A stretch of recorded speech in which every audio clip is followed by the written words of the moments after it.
This is the 21st season of Bass Talk Live. BTL is presented by Bass Cat Boats, Strike King Lures, AFTCO, Pro Guy Batteries, Spro, Gamakatsu, The Bass Tank, Denali Rods, Beatdown Outdoors, and Sunline. BTL coming at you.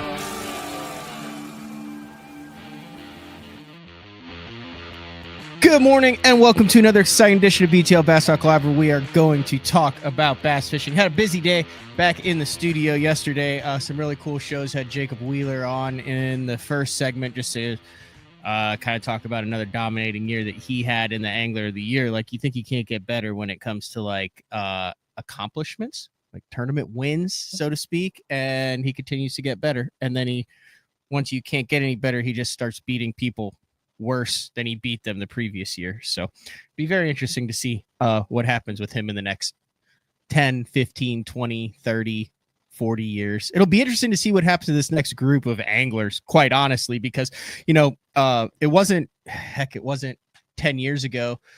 Ken Duke, one of his best and favorite stats on the Elite Series was that the average age of an Elite Series angler was 41 years old, and their prime wasn't until like 42 or 43. And that was because of just, you still had the younger guys, but just think back on it. You had a lot of those 50s and 60-year-old dudes. And then, you'd have like a Rick Clunn, a Guy Eaker, a Shaw Grigsby, a Dave Smith, Tommy Biffle, those guys that kind of average it out. Well, now I think I would love to see those statistics. Now it's got to be such a seismic shift towards late 20s, mid 20s to early 30s, I think, as far as kind of the prime of their career. But here's what I'm interested in. So we see Skeet retiring early 50s. We saw Kevin retire. There's a whole nother group of guys. What is the span? Are we going to see like a lot of 40, 50 year careers of guys? Cause now when they're getting to where they're like actually quote unquote dialed in, they'll have been doing it for 25 years. We got one of those guys on today who grew up in literally was born into a fishing family. And then, at a very young age, I remember I did a documentary called The Gunnersville Effect, and at the time, Randy had won the Classic, and they had in this documentary, I might be able to pull it out. I think our guests might enjoy that today. Is Randy walking around the property where they're building their house, I believe in Spring Creek, but it's just like a plot of land at the time. I think it was through like Duckett Estates, believe it or not, through that. And then you could actually see the hump. Like everyone wants to say Livingston lure on the bridge for Randy's win, but it was really a critical 6-pounder that came further back in the creek on a chatterbait that sealed the deal to get the Gunnersville win. When he heard he's laughing about it. We'll bring him in. Now, full disclosure, I think maybe I've said hi to Laker Howell one time. We just run in totally different circles on the opens. I'll see him like in lines at the registration, or I'll see him on the water, but I've never talked to Laker Howell, including like we said, like, hey, you good? Like, turn your camera sideways. Let's roll. So thanks for being on BTL, Laker. Man, it's so cool to be on here, dude. I love the show. I feel great to be actually on it for once. It's cool. Did I get all that stuff right? It's in Spring Creek. It's through the Duckett Estates. Like, how old were you when you guys broke ground? Because I think I did that documentary in like 2018, 17, somewhere around there.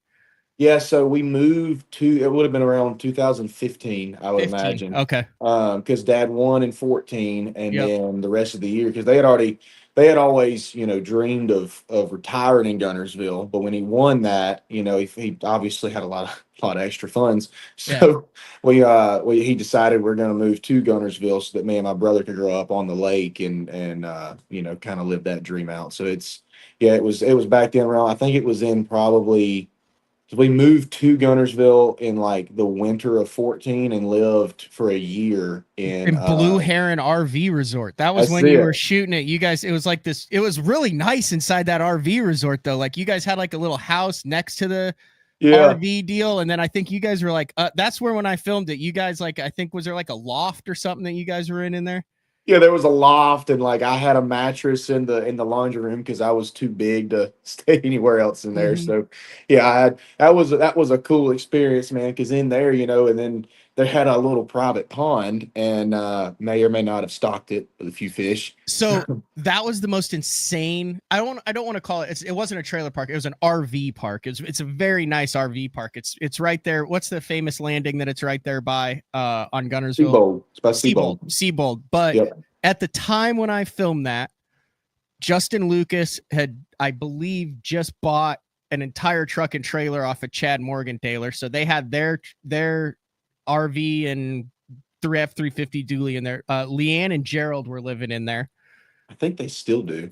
And really? Matt Lee was as well. Yeah. And Matt Lee, because I crashed on Matt Lee's couch that entire week while I filmed that documentary. And then well, Randy Howell, classic champ, was living in there too. We actually opened up the clubhouse to do the interview with the classic trophy.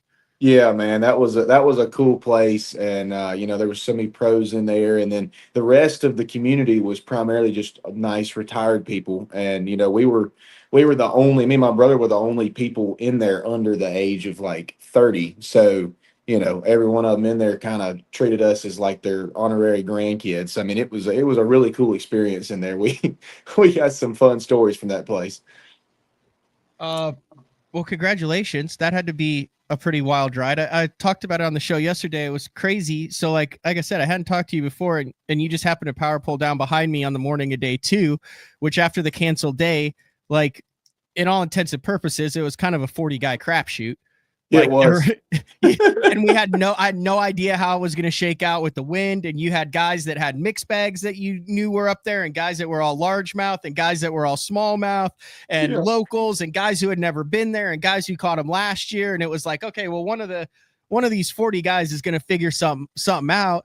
And I figured it would take, someone was going to freak show it. Like it never occurred to me that it wasn't going to be like a 22 to 24 pound bag that someone was going to kind of separate themselves from that. What were your kind of thoughts going into that final day after setting yourself up? I think you were in the top 20 going into day 2 on Leech. Yeah. 21st going into Leech on day 2 on Leech. Yeah, so it was one of them deals. I mean, as well as anybody else does, as anglers, we fish as many tournaments as we do, and it kind of turns into one of them situations where when you're so far back. I mean, even if you're in like 10th place, in the top 10, you still don't really think, well, oh, I've got a legit shot to win tomorrow, because I was almost 3 pounds back. You didn't think you had a legit shot? I was 2 pounds 15 ounces back, and I thought it was a tie ball game. Yeah. So my dad had texted me the night before, and he every single tournament when I'm within 2 to 4 pounds, he always texts me. He's like, "Dude, you could win this," and like to give me some encouragement, all that. Well, I get over there, and when I was talking to you, I was in my mind, I'm thinking, shoot, I'm gonna have to have like 22 pounds today, and if I can get a good top 10, because I showed up there, dude. Like I've told this story a couple times now, but I'll tell it to you this morning. So before that tournament. You've heard it a lot from different anglers. I mean, we're a group of broke dudes most of the time. I was one of the most broke, I promise, because I got there. My dad actually tried to talk me out of going to Leech Lake before that tournament, because I was so broke that I was calling different guides trying to get trips set up for when I got back from it. The only reason I actually went was because I had already spent my money on it. I didn't want to lose $2,500 on the hotel plus the entry fee. Mm-hmm. So I go up there, and I'm just trying to make a check, because last year I finished 22nd throwing a frog, and just having a good time. That place was just so much fun. I'm like, well, shoot, I'll go back. And I'm like, well, I'm gonna go and just see what happens. Well, then final day of the tournament, I'm in 21st, and I'm thinking, well, shoot, I might could get me a good check, and at least get my stuff covered, plus get a few extra grand to live off of, and try to afford paying for the final 3 events in the EQs, and to get out there and run back to that place to go to the back of it instead of where I was supposed to be, and it was lights out. I mean, it was by 9:30 I had 20 pounds. I didn't know what was going on. And that was mostly frogging? It was all frogging, yeah. So I caught all 10 of my fish in 2 days on a frog, dude. I was tweaking. I really was. Every single one would smash that thing and I'd hook them. And then, of course, that stuff is so thick, the rice up there is like, we don't really have anything like it in the South, so it's kind of hard for anybody that hasn't seen it to understand what it is. So when you hit them and they go right into that stuff, they're mean as snakes up there, dude. So that you're like just freaking out that you're gonna lose them every time they get in. It's just like a battle the whole time. Yeah, what's that stuff in Florida that you punch and then like it's the floating mats and stuff? I'm not a grass guy. Yeah, so it's like kind of a mix between like cattail and hyacinth, wouldn't you say? Like it's sticky like hyacinth to where like you're like, why won't this fish come out? But it's also like very visual. It's not. I'm just saying it from the half day last year that I went up in largemouth fish. That was my assessment of it. And then I said, not for me. It's real close together too. So like it is like hyacinth where it's, real compact and then you've got that extra thickness to it. So it's so frustrating to hook one in it because like if they get their head down, I mean it's like less than a 50% chance of you actually landing the thing. But man, it was crazy. That morning I really didn't think that there was a chance because 21st place back, I'm like, well, I mean, you saw me. I was laying over there in my seats long ways watching Instagram reels. I didn't think I had a chance at all. So I mean, to be able to go out and then come back and somehow win the thing, I mean, God is incredible. That's the only answer I've got for it. Yeah, I want to pull up, and this is courtesy of Bassmaster. Have you gone back and watched your winning moment yet? Yeah, I watched it a couple times. Like you weighed in, you did the fist pump. Like at that time, I think you were thinking, hell yeah, great check. Yeah, basically. Like it was worth coming. Like I covered my entry fee. I got everything back. I was already in the EQs. We're going to survive like top another 5, day. yes. Yeah. Let me see if I can pull this up with the audio because like you literally seemed like you were in shock. I didn't think I would have had 20 pounds for real. This is like when you won. Here, we'll see. He does not need that much. Looking for 17-14, or it's going to Laker Howell. 4 fish. 22 even yesterday, 17-14. Would be Kyle Minke. Settle down. The mark is 17-14. 11 pounds, 8 ounces, and that means Laker Howell has just punched his ticket to the Bassmaster Classic. Kyle, thank you, man. Round of applause for Kyle Minke. He fished hard. Surrender, Cobra. And the emotion, John, if you would grab that middle trophy for me really fast. And ladies and gentlemen, Walker, Minnesota, I'm going to introduce you to your champion. His father is a Classic champion, and now he is headed to the Classic. Laker Howell will grab that trophy and hold it high. A 2-day total of 39-13. Your champion, Laker Howell.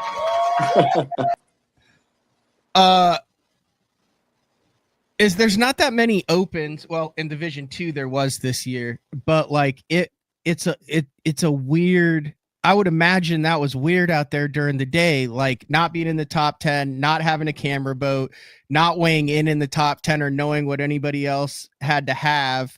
And then all of a sudden some dude's handing you the freaking trophy and you're like, wait a second, like the Bassmaster Classic, the one my dad has won in the home state, the one that I've worked the expo floor for the past years. And now you're like, holy cow, I'm fishing on the river in Knoxville in 6 months. Dude, I can't even believe that still. I mean, just everybody's, my buddies all called me as soon as it was over and they were like, you're going to the freaking Classic. And like, I hear that and I understand that, but at the same time, it's like, I still don't even really believe it, honestly. Cause like I told my dad, years ago when I was in the stands, I forget who won. It might've been Ott Defoe. Like I told him after he won that I would be up there one day. And then we were in the stands after I think it was Ott Defoe won, and we're sitting there watching. I told him, I promise I'm going to be up there one day. I don't know how, but I will. So, golly, I mean, that's just insane because like you said, fishing the Classic is a dream. But I've been working the expo for long as I can remember, busting my butt just like everybody else does. And trying to do videos and keep sponsors happy and see everybody at the shows and all that. And I've been watching from the stands for so long, and now I'm going to be looking at the stands from the stage. I don't know how much Mercer weighs, but I might pick him up when I walk up there. I don't know yet. What was the first thing? What was the first thing your dad said to you? I mean, because there's very few people that can relate to that feeling, to be in their shoes. It's kind of cool. Your dad's one of those. Do you care to say what that first kind of phone call was like after you lifted the trophy? Well, the first phone call, golly. Yeah, so I FaceTimed him. I FaceTimed my wife, talked to her. She was fired up. She was upset she wasn't up there, and I told her, it was one of them deals where didn't know it was even a chance. So we'll get at the next one. But then my dad, I FaceTime him, and he's soon as he answers, he's already crying. So it was already an emotional moment because it had just been so long and waiting for a break. But I remember the first thing he said was, "Oh my gosh, you're going to fish the Classic." I was like, "I know, I still can't even believe it." And he said, "Dude, I'm going to find a way to get in that this year with you and fish it with you." Because he's at that tournament this coming week. He said, they've been doing the 21 days of prayer and fasting with Church of the Highlands they do every year. And he said that he's been praying specifically for me to win a tournament this year in that 21 days. Hey, We got a BTL rule. If you hear a dog, you got to show it on the show. I'm a big dog guy, so gotta show it on the show. Yeah, we got to have the dog on the show. If the dog comes in screen or you hear the dog, we got to see the dog. Look, here they are. They're in trouble now. So is that one? What are they? Is one like a little bit of pit in there, or Rottweiler? So it's funny story on those. We bought them for $50, and don't let them hear that. You got to get further away before you say stuff like that, Laker. Yeah, so they're Australian Shepherds mixed with something else. We don't know what else is in them, but we know they're Australian Shepherd. But other than that, I mean, they're sweet as they can be. But as you can hear, they're not excited to be in their pen this morning. I got you. All right, so back to it. So now we know the secret of how Randy has stayed so fit and trim. It's through the 21 days of fasting. But 21 days. So anyway, you're talking about that, like that was kind of on his prayer list, was that you win one and that gonna happen. So he's got to win on lacrosse this week, though. He's 60th in the Angler of the Year points. Yep. I don't think a win won't get him there, but is this one not a win and you're in at lacrosse? It's a win and you're in. That's why. So that's what I was getting to before I was interrupted by the dog. So he's prayed that I would win one. That prayer was answered, pretty much immediately, which is insane. And then, he's going to be at that one as well. And I told him, I'm like, man, it's lining up perfect. You're going to win this one. So maybe I'll be catching a flight to go up there. I don't know if he makes the final day. Yeah, I got a little bit of money now to actually afford a plane ticket. Before I would just be like, well, Dad, I'll watch you on live, man. I want to get into this before we take a break. Then we'll get into some of the other stuff because you got a bunch of EQs coming up. I'm interested in your thoughts on that, but this is intriguing in a day and age when there's a lot of contrived controversy online over techniques and methods and live coverage. It's really a shame that you didn't have a live camera. Bass couldn't do anything about it. They had to go with the top 10 that were in it, but a tournament that was won by the local last year, precision scoping, Easton Fothergill, Main Lake Boulder, smallmouth, dice, light line, then to come back the next year and win it with 20 pounds a day on this ugly ass frog. Like that maybe put Leech in the top 3 of greatest tournament lakes of all time right now. And I will say this, there have been 2 opens. That's it. I know I don't want to jump the gun. Recency biased, but Leech Lake is an A1 tournament destination, and you proved it. Walk me through this frog. Walk me through how this bait can compete with dice on 6-pound test against a guy who has spent months marking every boulder on LiveScope? Well, I mean that it really, I think it's more in the way you work it, right? So the reason I throw that particular frog, I actually bought that thing on eBay. The reason I throw that particular frog is because the hookup ratio is so crazy on it. So like, you throw a frog, it's normally like, even the best frog fisherman typically is about a 70% land ratio, right? That's really good with a frog.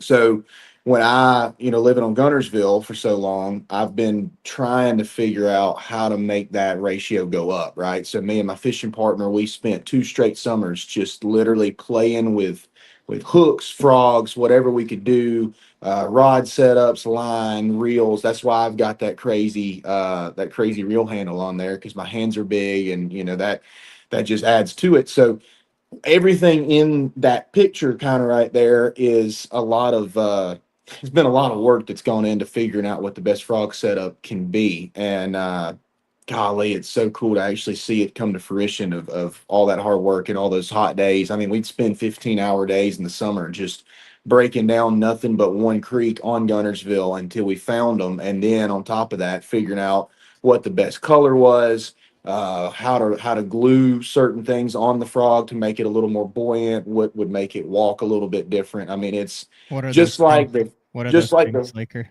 do what? What are those things? Ah, there's a couple little keys. I Just know. listen. I'll level. We'll level here. Just give me one. Just give me one trick that you haven't said before, and I won't hammer you on any of the other stuff. All right, one trick that I haven't ever said before. It doesn't matter what the frog is. If the frog gets water in it at all when you go to cast, you're not going to get as many bites on it.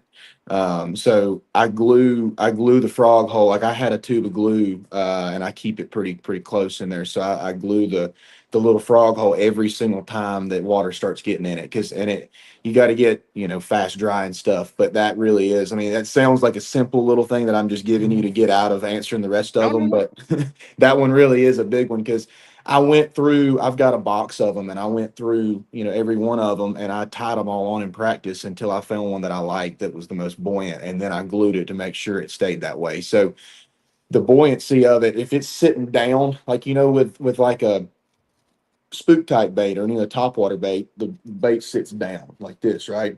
Yep. So with a frog, if it sits down like this, the frog is not going to walk much. It's going to just kick a little bit to the side. Well, in order to get those fish to commit, especially ones that have been in an area that people are going through nonstop and seeing frogs all day, if the frog is sitting like this the entire time, it's going to be the same thing. So if you can get one that sits dead level, when you walk that thing, it's going to kick. I could make that frog, even on that long rod, I can make that thing kick, at a full, I guess that'd be a 180. You can make it do a 180 back to back. That's why it's so easy to walk a spook, because a spook, like an actual old Zara spook, because a spook sits level on the water. Mm-hmm. And that's why you get such a good, that's why anybody, maybe Jason kicks. Christie with a Y, that's an old school reference there, can walk one of those. Yeah. And then you get like a Sammy or something like that sits intentionally tail down, and it's harder and it's more of a spitting thing, but you want that to keep it in the, dude, that's good stuff. I was trying to think as long as possible. Now you're a little bit of a fishing. I mean, you've been around a while to understand these tournaments. Now I have been going back over here, and I'm trying to think of an Open and Elite Series tournament, an FLW Tour event, anything that has been won exclusively on a hollow-bodied frog. And I initially had to go all the way back to 2008 on Dean Rojas on Oneida Lake when the Poppin' Frog had first come out. But I just found an article that said that he also used a Northland Slurpees brush beaver, which sounds like I should be censored to even say that on BTO. But that rules him out for like a full-on frog win. I don't think when Rambanis won the major, it was a full-on frog win. I think he just caught that big one on the frog on the end. Yeah. I cannot think of an opener tournament that has been won 100%. Now, I know you probably threw some other stuff and flipped around and did whatever, but No, you just had a frog. That's it. I literally like I'm just being as honest as I can be. I literally the second day I had one rod out the entire day. I never threw anything else. On day one, I did throw a Cinco and I threw a walking ball. So after I had my 1910, because I didn't want to beat on my frogfish anymore, to just try and see if I could find something else, but I never got a bite on anything else. Someone is saying Todd Faircloth on lacrosse. Now I watched him in that tournament, and that was when the remember they had that shad, the Picasso shad bait that was like shaped like a little bait fish, like a banana with the hooks in it. And when you'd walk it, you could walk it like he was throwing that. It was pretty badass back in the day. Like that was kind of a hush hush. But you don't remember that? Was Might that have too missed old that for one. you? That might have been too hush hush for me. I don't know. Let me see if I can find it. Because I mean, in 2008, you got to remember I was 7 years old, dude. So Oh God, sorry. Yeah. Here it is. The Picasso Shadwalker. You don't remember the Picasso Shadwalker? I've never seen that. No, Oh, dude, you got to get your hands on some of those, Laker. I don't know about that. If you I'm not kidding. Look at the hookup ratio on it. Look at that's a quality hook, and it's kind of got that like the snag proof, like with those hooks where that body doesn't like bury into it. That looks like a different. That looks like another one of the. There's another. I'm not going to say the name of it. There's another one that comes to mind that looks just like that. That the hookup ratio is pretty bad on that. That one might be better, but I don't know. That looks a little weird to me. Okay, I'm just saying, I know that I know deal. it's won a tournament or something, so I can't say much on that. But I mean, just off the rip, I'd be a little maybe skeptical. Faircloth. And then was Joe Lee in that heavy hitter? I don't know. I don't really know if I would call the heavy hitters like a full field thing. That's like just like a 30 guy deal in that tournament. That was super. Now, when you were reeling your fish in, was there would they pop free and get on the top? Were you like, I know that the wild rice was a really weird situation where if you listen to the video, Hank was like, now, if you get your bait stuck in it and you bring back a stalk of wild rice, you can't do that. However, if you hook one in it, you can bring back a whole wad of this stuff to get the fish out of it. And we were all sitting there going, play that again. Now, fortunately, I was so far away from it, but was it a deal where those fish would get buried up in it and you'd have to wench them out? Would they pop free? Were they already out of it when they hit the frog? So that was the key that I was really focusing on with that long rod. So, and that's another secret. I will give one more away. If your rod is too short, it's a lot bigger of a chance of that fish getting buried up and you losing it. So with that long rod, people are thinking that I'm just throwing it to get the long cast in there. But what in reality I was doing was with that rod, you'd land the frog, and then when the fish would blow it up, they immediately go for cover. But if you can hook them and get control of their head and get them up, like as soon as their head comes up, they're done, right? So you got them. As long as they're stuck and they're not going to come off, you got the fish beat right there. So that first, 2 to 3 seconds of you hooking that fish, if his head gets in that stuff, then you've got a real problem, because then you've got a chance of him coming off or the rice getting wrapped around it. So as soon as I would hook one of those fish, I mean, it was just a straight up battle. I was just winching them as hard as I could to get their head out of the water. As soon as I did, I knew they were done. But like that 5-pounder on day 2, I didn't get control of him fast enough, and I almost lost him. I lost a 4-pounder in open water because he just wasn't stuck good. And 3 casts later, I landed by this little nook, in the rice. And soon as it hit it, it was like a dog jumped on it. And I hammered him, and he went right up in the rice. I was like, oh crap. And then he come out of it and went in a second patch. And when he did that, he got all wrapped up in there. So I kept just winching, and it brought a big, wad of crap with him. And all I could see was his bottom lip sticking out of it. So I was like, just get over here. Let me grab your lip. When I did, I grabbed him, and the frog came out pretty easily. So it was almost a disaster. But yeah, like that stuff played a major factor. So that was something I was a little scared of. I was winching them so hard. This will tell you how big a deal it was. I was winching them so hard to get them out of the stuff to where they wouldn't like get their head down, that my left arm got to hurting so bad on day 2 from catching so many fish on the frog and that stuff and doing it every time, that I had to take Advil at 12 o'clock. I was dying, dude. And you're how old? I'm 24. Oh, dude, you're way too young to start the Advil stuff. Did you have that area to yourself? I know you said you kind of fished it last year. I mean, with what I do, it's a part of the lake that I didn't even know existed. Yeah. Like I called a couple guys. I was like, where the hell was he? And they're like, oh, he was up yonder. I was like, oh, I stopped like 10 miles short of there. Yeah. But were you, I mean, did you even know you were in an open, or were you the only guy just up there frogging like you were out fishing for fun? I had it mostly to myself, but honestly, there was more people than I would have cared to have had in there. On day one, especially my best area, I watched 3 boats, pick it apart going through it. I mean, it was a deal that I did not have it to myself at all, and the shortest version possible. It was a deal where I really had to slow down and pick stuff apart for those fish to bite. It really was, because I talked with one guy. This will tell you, this one dude come by. I don't know who he was or anything, but he said he was all frustrated, and he's like, man, I don't know what to do. I can't get them hooked. I've got 1 3-pounder in the box. And I'm like, man, yeah, just slow down. He said, I've hooked and lost or missed over 20 fish this morning already. So he had 20 bites in a row that saw a frog. And then I went right behind him. And this isn't me bragging. This is just me telling the story of how it happened. I went right behind him immediately and, working the same grass line he just did, same rice line. And I caught 2 4s back to back that he had probably just shown his frog to. So it was more of a, because I'm fishing real slow in that clean water. You got to get the bait way out away from you so the fish don't know you're there. It was a lot of pressure per cast, because if you made the wrong cast, you were going to mess up on a fish that might have been just a little further. And if you get too close to it, he's gone, Mm-hmm. We're going to take a break. When we come back, I want to dive into the EQs really quick. You actually double qualified for the EQs, 31st in Division 1, 4th in Division 2.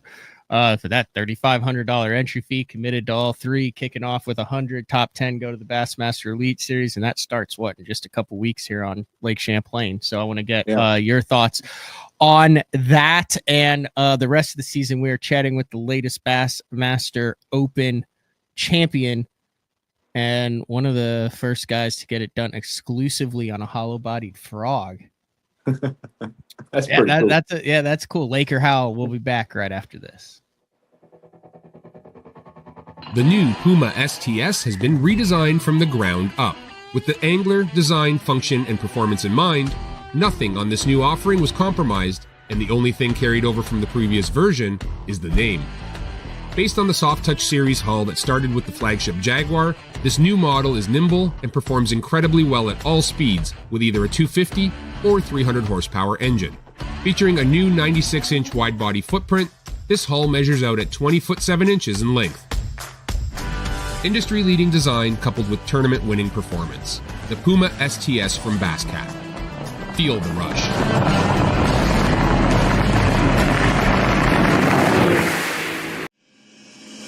Pro Bass Adventures is reinventing Mexico bass fishing. With boats equipped with 12-inch Garmin units and LiveScope Plus, free loaner fishing rods, and no-cost airport transportation, Pro Bass Adventures is proudly putting you in the best position for success. Pro Bass Adventures has lodges on Lake Baccarat and Lake El Salto, Mexico's 2 best trophy largemouth bass lakes. Visit probassadventures.com or email probassadventures@gmail.com. The official Mexico fishing lodge of Bass Talk Live. Beatdown is efficient. Rock solid. 100% American made.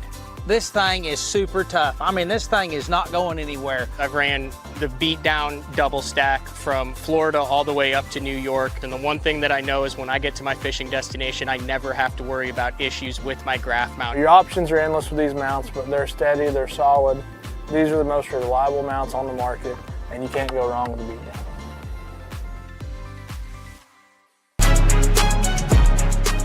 When you're ready to hit the water, Denali Fishing has you covered. Regardless of your skill level, from beginner all the way up to tournament pro, Denali has rods, reels, and tungsten to get the job done.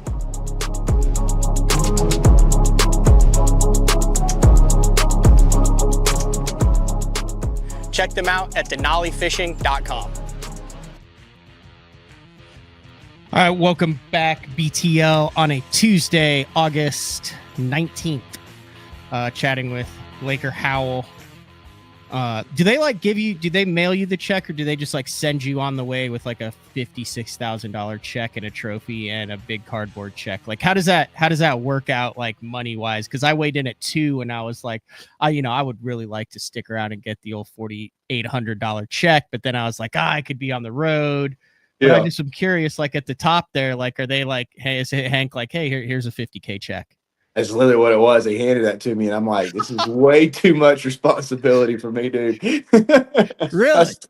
I stuck it in a dry box in my boat, and then I got back to the truck, and like I got out of the boat with it. I ran straight to the truck and stuck it in my truck to where I wouldn't lose it. So I turned it in yesterday, and that looks crazy in my bank account. I got to be honest. Really? And then afterwards, what, your buddies with like Andrew Banky and a couple of those other dudes there? Was that like a Waffle House or something, or a IHOP that you took the trophy into? No, so that restaurant up there, boy, I would love to have one of those. It's an old restaurant up there called Jimmy's. It's like been around for 30 some years apparently, but I didn't miss. I really practice weird. So, all my buddies give me crap about it. My dad always is giving me crap about it. It doesn't matter what lake I'm at or what what's on the line. I go to breakfast every morning and practice. Like, that's just how I do. I can't get up at daylight. I mean, I was on the water every day at Leech at about 10 o'clock every day. Wait, say that again? I was on the water every morning about 10 o'clock at Leech Lake for the first time in practice.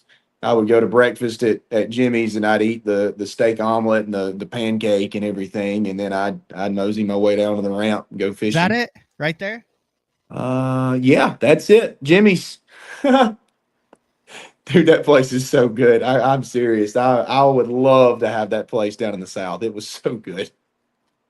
There you go, Jimmy. Jimmy's Family Restaurant out of Walker, Minnesota. TripAdvisor gives it a 4.5. Have you reviewed it? You need to go and give it a 5-star review, Laker. Dude, I need to do it on Yelp and TripAdvisor and all that.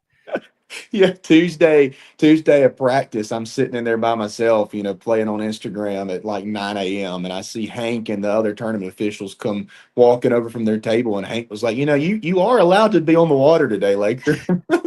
No, but it's too good.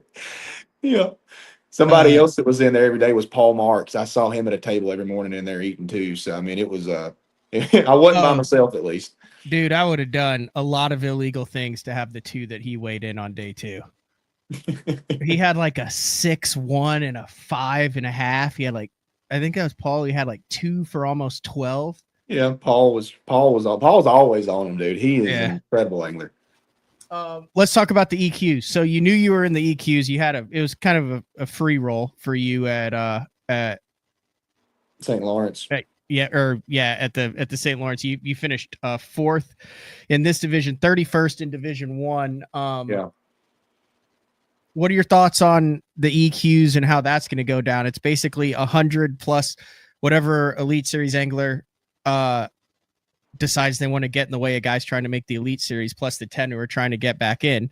Like, I'd already told like a couple guys on the Elite Series, if I had made that, I'm like, hey, I'm just letting you know right now, if I make the EQs and I roll up and you're where I want to fish, I'm going to tell you to pack your stuff and kindly leave immediately and get the hell out of my way, because you shouldn't even be able to fish this tournament. It should be the 10 guys that got kicked out, the 100 EQ guys, the 50 at each division. But whatever. Bass placated the Elite Series guys and said, oh, you guys want to come in? You can take their money. You can take their glory. You can take the TV time. You just can't take their points. Yeah. That's neither here nor there. That's on my list of emails. You sound kind of fired up about it. A little bit fired up about it. But you got to be excited, dude. I mean, you got a chance to be one of the few father-son teams on the Bassmaster Elite Series now, to fish with your dad, to make the Elite Series. I know how hard you've been grinding at this the last couple years, and it's all in front of you. Golly, dude, I know. And that's the coolest part. So, last year, if you followed the opens and stuff and all that, it was 9 events across the whole country, and they all added up. So by the last 2 events, the top 9 that made and you see them winning tournaments left and right on the elites right now. That was the most stout group of guys I think I've ever seen in a tournament trail. It was ridiculous that qualified. So, last year they had a different format. So top 9 out of all 9 events across the whole country, had to fish all 9 of them went. So this year, with them swapping it up a little bit, it being 3 shootout events, it's really like that's I don't want to jinx myself, but that's what I'm used to, because like when I started out, everybody starts out, in different ways, but around Gunnersville, we always had, like a Toyota Series event come. So like in order to qualify for that tour, which at the time was the FLW tour, that one you had to finish in the top 5 in points out of 3 events. So I mean, it was still a cutthroat deal. So it was a 3 tournament shootout. You couldn't have a bad finish or you were out of it. It was a lot of pressure. So I really am kind of excited about it because I've been through that, and there's a handful of guys that have as well. Because that's how I qualified for that tour before I ever got on the Opens to come over here. So I'm really looking forward to it because with that format, a lot of guys I don't think are used to that kind of pressure. Because if you've got a marathon and there's 9 events, you got a little room for messing up. If you have one bad day in those 3 events, it can make or break your entire chances of getting into it. So, man, it would be and honestly, I know you're fired up about the elite guys dropping out and fishing. The way I see it, and I know you're going to be like, oh, you're just wanting to say something different than me. I'm kind of excited. I'm really enjoying the fact that there's elite guys coming into it because I mean, if I'm scared to fish personally against them because I feel like they're going to affect me in qualifying, then I shouldn't be on the elite series to begin with. So like I feel like I'm going to fish against them already if I make it right. Mhm. So I like the idea of them coming down. So it kind of shows who in my mind is genuinely ready to be on that tour because like maybe if it was just 100 guys of us, you might have a little bit less pressure. I think that adds kind of a mental side of stuff to it as well for pressure adding to qualifying. That's fair. Yeah, but I'm excited to try to make it. I mean, getting on there with my dad would be crazy. Obviously you probably know he is just beside himself. Like, you got to make it, dude. I want you on this tour so bad with me. Like, we're going to travel Is he together. going to fish the EQs then? Is he going to fish the EQs? After this win, he really might, because like we're still shooting to see what he does at this next Elite Series event. But there's 3 chances of the Classic in the EQs as well. So you never know if this doesn't work out, he might come fish the EQs and do that. He just doesn't like driving. The main one he wouldn't want to go to is Champlain because it's 18 hours. So whenever we get done with this next one, we'll see. He said he might fish Wheeler or something else because they will allow him to cherry pick them, right? Because Wheeler's 30 minutes from us, and then Okeechobee that's like 12 hours. That ain't too bad, but you never know. But yeah.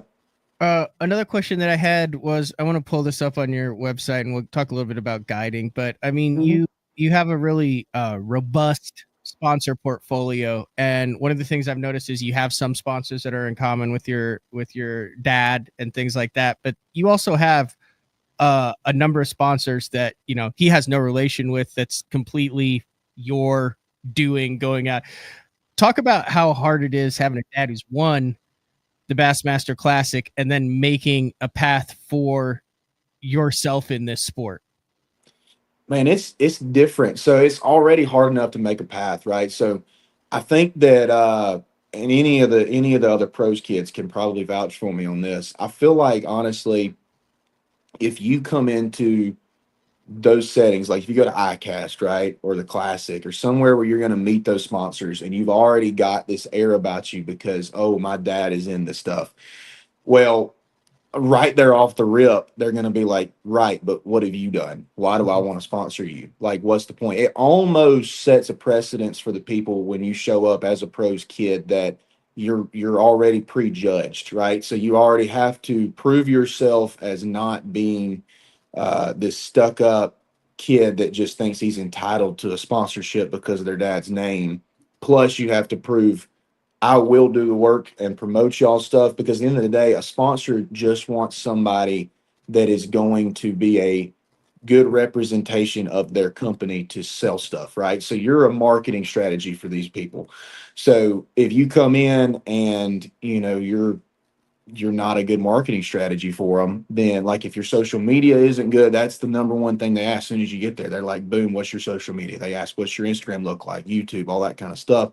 So all those add into it. But then at the same time, you've also got to prove like Daiwa, for instance. I'm finally on with them, and that's one me and my dad share. But at the time that it took me almost 5 years of like really from high school fishing all the way through of like really trying to promote the stuff and going to the shows and working it and, you know, teaching about the reels best I could before I ever got any inkling that I was even going to get a chance of being sponsored by them. At that time, I was just getting my dad's leftover rods that he was selling every year. So I feel like he takes care of his stuff. He doesn't strike me as like an Iconelli type guy where he's like, hey, here's 37 broken ones and 3 that are like, I feel like Randy's stuff is probably looks brand new when he passes it on.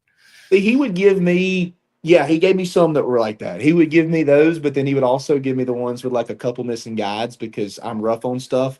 And then I'd go take them to a shop and get the guides put back on, you know? So, but I mean, getting sponsors and stuff and having ones apart from him was a difficult situation as well. Cause then, you know, you got to already all those different factors I was talking about. You got to bring that to the table and you got to prove to them why. So, you know, for the first 3 or 4 years, people ask what it takes. I mean, really, what I did, I kind of learned by fire. A lot of guys went into, you know, trying to make it in the tours as going through college as a direct path. You go through college fishing, then you get on the lower level, then you start fishing stuff that's bigger. I never got on the college stuff. I went straight into the lower stuff at 18. You know, me and my buddy Ethan Green, we started just fishing those. So I felt like, well, shoot, if I have a little bit of money to spend, I feel like going to every lake possible across the country, no matter how broke I get, is going to teach me something, and it's going to give me a portfolio when I get a little bit older for these sponsors to see that, hey, I'm committed to this and I'm going to be in this for, you know, a lifetime if I can be. I'm not quitting. I'm not going to go to the tournaments that are close because I don't want to spend the money, right? Mm-hmm. So all that adds up. And then finally, when you get to a point of like, hey, I've fished 75 events across the country for the last 4 years, and I really could use some help on this. That's when it kind of starts to grow into something bigger.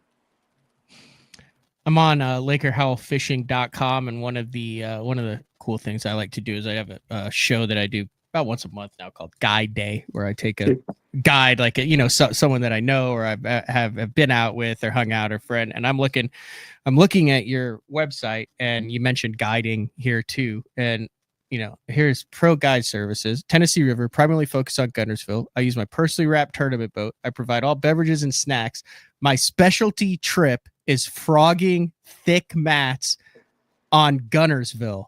And then I scroll down and I'm seeing a half-day trip is 300. Are these accurate prices still? Yeah.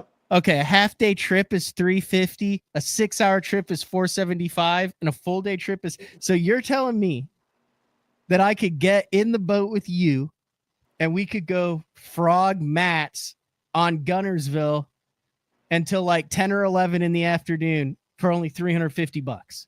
That is correct. That is correct. Are you not like fully booked for the remainder of your entire year though?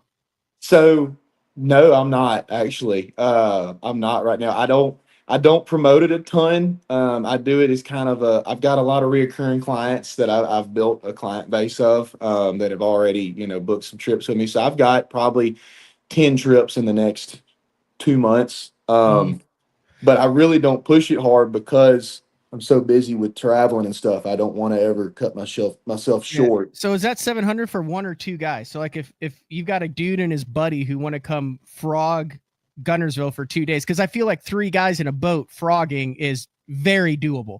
Like it's not. I mean, like all 3 guys, you know, both of the guys have a chance at smoking an 8-pounder through the mats. Is that for 1 guy, 2 guys, or is that?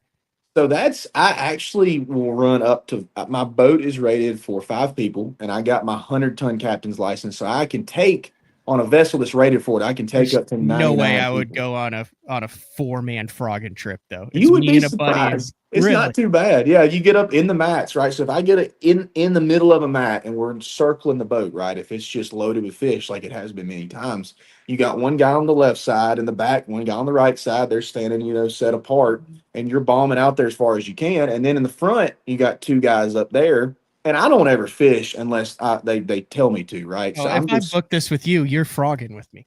yeah. There ain't no way you're going to sit there and watch me frog. Like, I mean, the whole point of frogging is to see the blow up. And now that you're an open champ on a frog, I feel like you're obligated to frog. I definitely will. You would be surprised. I've had a few, like when I first started guiding, I would fish with them. And I learned pretty quick that, people don't want to watch you catch fish, right? So I kind of quit fishing unless they really insist on it. But yeah, if we go, I absolutely frog with you, So yeah, $700. I mean, that's a 8-hour trip technically is what it says. But I mean, I'll take you as long as you want to go. I mean, $700. I just enjoy being out there. So. All right. So there's one other thing that I see on this. Couple of people have picked artificial or live bait. Like you're not afraid to go, what are we going to do? Cast net gizzard shad and then go sit on a ledge in Carolina rig 'em or something? Like, have you ever done a full day live bait bass trip on Gunnersville? I have not. I had one trip. These older people I took one time, and this is the God's honest truth. This is a really funny story. I didn't know bass would do this, so I went. They wanted to have live bait, right, just in case it got tough because it was middle of the summer. Fish are on ledges, right? Mm-hmm. So I went to Waterfront and I got the large shiners, the big ones, right, for bass, and it was about. What was it? It was almost 60 of them. I was like, 60 of them, that should be plenty. If we use all those, I mean, we're going to lose some of them. We use all those, we're wearing them out, right? So I put them in live well, and I just cut on the recirculator. We go out there, start on the first spot, and I'm like, hey, before we try live bait, let's just throw, this big worm out there on this ledge. They're stacked. Let's see if they'll bite it. Well, they caught 3 4.5 pounders right off the bat. I mean, boom, boom, boom on a big worm. And, they wanted to get a picture with them at the end. We let them go. So I'm like, hey, let's put them in a live well. I stuck them in the live well with the shiners and right hand to the Lord himself. In 2 hours, we were done out there on the ledges doing that. And I was like, let's go use the live bait. We pulled up, dude. I swear on my life, there was one shiner left in that live well when I opened it up. They had eaten them in They ate every one well. of them. Every one of them. We had to make a trip to the tackle store right then to go get more. Oh my gosh, that's awesome. Pete was talking about it. Like 700 for a full day is either average or slightly below par right now. Yeah. Like most guys that are tournament guys that are proven, that are on a body of water, that are on fish are $750 to $1,200 a day right now. That's the honest truth. It might go up to 1,000 after this win. I don't know yet. So you're saying get in right now. Like if you're going to book with you, I'm talking to the BTL listeners. I always try to get you guys a deal. I would get on LakerHowellFishing.com right now. Get him while it's still a steal before he's at those big bass Texas numbers of 1,500, 2,000, 2,500 a day. And you're out there just watching them. You're paying 2,500 to watch them frog. That's where this is headed. Yeah. I don't think I'll ever get to that point, but if I go up to 1,000, I mean, we'll go to dark, but that's just been my pricing forever. Because Gunnersville, there's so many guides here. I mean, yeah, I've done some stuff on Gunnersville. I mean, it's fairly cutthroat. Like the PVAs, Pickwick, Gunnersville, like all that, very cutthroat guiding. Yeah, there's so many of us, and I mean, there's a handful that are real, friendly with each other, and we all kind of help each other. We send each other trips and stuff back and forth, and all that. But yeah, you're right. There's more guides on this place than many lakes in the South, honestly, because it's such a popular place. The main thing that really gets to a lot of the guides, I mean, where it gets cutthroat is where people come in without a guide license, and they don't have a license, and they're taking trips from people that do have them, like us. So that's when it gets a little weird. But otherwise, I mean, most of the guides are pretty straightforward and friendly with each other. So does Oakley fish much? Yeah. So he says that he is retired. Okay. He went out on top. So he fished the junior division in high school his Okay. first year, and he won. So it was the same year that me and my partner won AOI. So me and my brother in the same tour. He won the junior division AOI, and me and my partner won the regular division high school AOI. Same exact year. So people loved us. But so he won that, and then him and his partner won the state championship the exact same year on Eufaula by 3.5 pounds. So when he won that championship plus the AOI, he was like, I'm done. I got my hardware. I'm going out on top. I'm retiring. So that's what he always says. And then every tournament, he'll call me and he'll give me a little pep talk. And at the end of it, he'll say, man, just know if I was out there, you know what I'd beat you on. And he's always referring to a Ned rig. So he's the Ned rig king. I'm here to tell you. Okay. So still enjoys fishing, but tournament Yeah. fishing is not his life path. No, I've got into. He's actually in real estate. He just got his real estate license. He's 19 and he passed the test just a few weeks ago. So he's already doing that. And he goes to Alabama. He's a frat boy now. Oh boy. Yeah, I know. So he cracks me Very up. Dude. topsider, short shorts, and the polos. Yeah. Well, he wears the thick khaki pants with the $600 boots and the polo shirt. That's what he's. Okay. That's what Yeah, his style I feel is. like that style hasn't changed in like decades. At Yeah, that's the Bama frat boy style right there. Yeah. That or the short shorts, either one. Interesting. But It's yeah, kind of interesting how like the families, like it seems like, you know, when I got into this, you guys were all like, you know, being born little kids and stuff like that. Yeah. And then to me, it's always interesting. It seems like one of the kids, like the guys who have like two boys, it seems like they all like fishing, but one of them will just, that's the path they're taking no matter what. Even if their dad's like, listen, it's amazing that we like add food on the table for you. Do not follow me down this path. It like makes them want to do it more. And then the other one always is like Rojas has like the little machine. All he wants to do is catch frog, fish on Havasu. Yeah. And then like his oldest boy, commercial pilot. Like, you know, he like, wants to make money. stuff, but it seems like there's always one that always goes like down the fishing rabbit hole, and the other one that looks at it is like, that makes zero economical sense. Yeah. Like, I'm gonna go have like a normal ass life. That's my brother. That's exactly what he said. He told us he wanted to make real money, so he's getting a real estate law degree at Bama right now, and he's smoke. Yeah. So that's what he's hiring Matt Lee as soon as he graduates.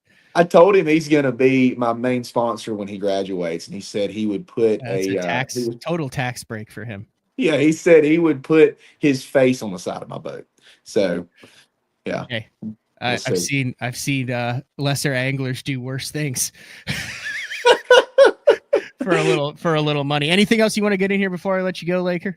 Man, I just, number one, thank all my sponsors, especially Livingston, Skeeter, Yamaha, all of them. I mean, Livingston's been with me from the beginning.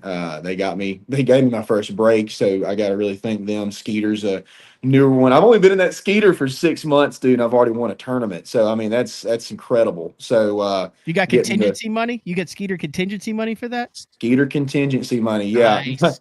Yeah, you got Triton up there, so that's no more Triton. You're in the Skeeter now. Yeah, that's trying to help you out there. That page, I appreciate it. That page needs to be updated drastically. But I'll quit showing it then. I've only showed it like 6 times during the show. Yeah, any of my sponsors are watching. Just know that page is not accurate at the moment, so I have to fix that. You could have said that the first time. Well, you were so excited about it. I didn't want to take your excitement off. But anyway, so yeah, any of my sponsors. But yeah, that whole deal, man. They've been with me from the beginning, and then Skeeter, I've been in with them for 6 months. Already won a tournament out of it, and then on top of that, all my other incredible sponsors. I can't thank them all enough. I mean, it's just incredible. Daiwa is a big one as well. They took a chance on me, and man, but. Thank you for getting me in this show, and maybe I'll be back again. Do I have to win a tournament to be back, or can I just come back in a different light? Yeah, you're welcome to come back. Like I said, like I always try to have I feel like you have to earn your spot to get on BTL, and like I was looking at shows, and I've been wanting to get you on for the last year or two. Just with you've been like really close. You had a second place finish there to Kyle Austin last year at Santee by just a couple pounds, which you need to keep pace with him on Santee is impressive. And I thought after I saw you won, I chuckled and I was like, what are the odds that I'm like, hey, hey man, I don't know, we haven't officially met. I'd love to get you on the show after this tournament and stuff. And you're like, yeah, okay. And then, you're in 20th and you go out and win. I was like, maybe I just stick, I'm clearly better at predicting what to do on the show than I am on the water. So that was that morning. I could barely hear you. And I was like, yeah, cool. I'll be on the show. Awesome. Yeah. Here we are. So, man, thank you again. Seriously, I'd love to be back again one day. And to all the viewers watching, man, if y'all want to follow along with me, it's just Laker Howell Fishing across the board on social media, anywhere you look, Instagram, Facebook. I don't really do Twitter, but I'm on there. But YouTube, all the above. So just keep it easy, Laker Howell, and put fishing after it. It's easy to find me. So there you go. All right. Congrats on the win. Good luck in the EQs here in a couple weeks. All right, man. Thank you. All right. See ya. All right, that is Laker Howell. A little odd to have that on. Like usually I get Randy on once a year to do the King's Home giveaway. He's done a ton with King's Home over the year, known Randy. I remember like one time Randy and Mark Jeffries had like a one-on-one basketball tournament in their they used to live in like a neighborhood that had like a pond or a lake in it or something like that. And they had like this basketball court, but it kind of like was on a driveway that turned. And then Jeffries, that was back before he had a case of the numb leg, and Randy was still in his prime. So they like had this hardcore one-on-one bed. And like literally like my job at the time was to like film Randy Howell and Mark Jeffries having this like crazy one-on-one basketball match. Anyway, good show today. Working on getting some guys from the MLF team series on tomorrow. That is kicking off, and one of the cool things is that's actually going to be live streamed. They've done a bunch with the team series stuff before, as far as they do it like just made for TV. Now they've thrown a little bit of money in after a couple years of success. They had that draft. I think it was at ICAST that they did the draft. So looking to get some guys from the team series on. Got a couple calls out, so I'm not sure which team, but I would like to get them both on. However, when you got, superstars of that magnitude and they're all trying to get to the same spot, it's hard to get both of the teammates on. But that's all we got for today. Really enjoyed the show with Laker Howell. Same time, same place tomorrow. We'll talk to everybody then. See ya.